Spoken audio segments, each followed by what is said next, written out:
federal government shutdown heads into the second month. We're now in day 33. There have been 13 unsuccessful votes to end the shutdown, and it is on track to becoming the longest government shutdown in the U.S. Here to help shed some light on this and many more is joining me now, Congressman James Walkinshaw. Good Sunday morning to you. Good morning. Thanks for having me. Thank you so much for joining me. Let's just jump right into it. What do you have to say to people wondering how long this shutdown will continue? It seems like there's no impasse between both sides of the aisle. We're on track for this to break the record as the longest shutdown in history. The record was established in President Trump's first term, and he seems like he wants to beat that record now. I'm very hopeful that it will end soon. The Senate will return next week. Unfortunately, the House Speaker has established the 7th week of the congressional Republican vacation in the House, but I'm hopeful that next week there'll start being real bipartisan conversations to address the healthcare crisis and bring this shutdown to an end.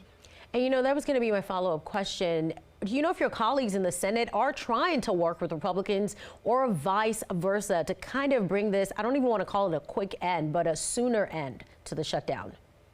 Yeah, I think there are more conversations along those lines in the Senate. Unfortunately, there haven't been serious conversations about a timeline for a vote to extend the Affordable Care Act tax credits, which is a real crisis that families across Virginia and across the country are experiencing now as we speak. They're logging in today, probably, to try to figure out how much their health insurance will cost next year, and they're seeing that the premiums will skyrocket. So Congress needs to act to address that.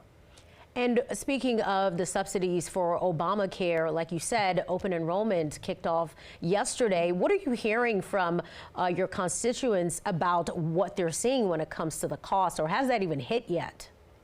I heard last week from a young father. He and his wife have a newborn child. They're on the Affordable Care Act exchange now. They can afford it.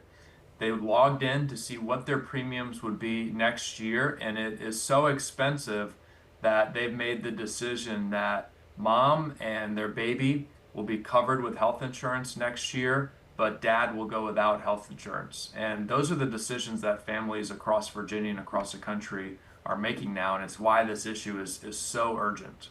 Wow, that is a tough decision. And speaking of things that are difficult, the impacts of the shutdown continues to intensify in several ways. Another is SNAP, but it seems like there's small relief for SNAP recipients after 2 federal judges ordered the administration to do something about it. But there's also reports that even with the contingency dollars, it's not going to make much of a difference. What do you have to say?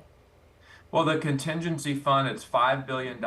It exists for exactly this purpose. The Trump administration was refusing to utilize it, I guess, to gain some kind of leverage in the partisan fight that they're engaged in. The courts were very clear that the law requires them to use that contingency fund, so those dollars have to flow, and will cover SNAP for much of November.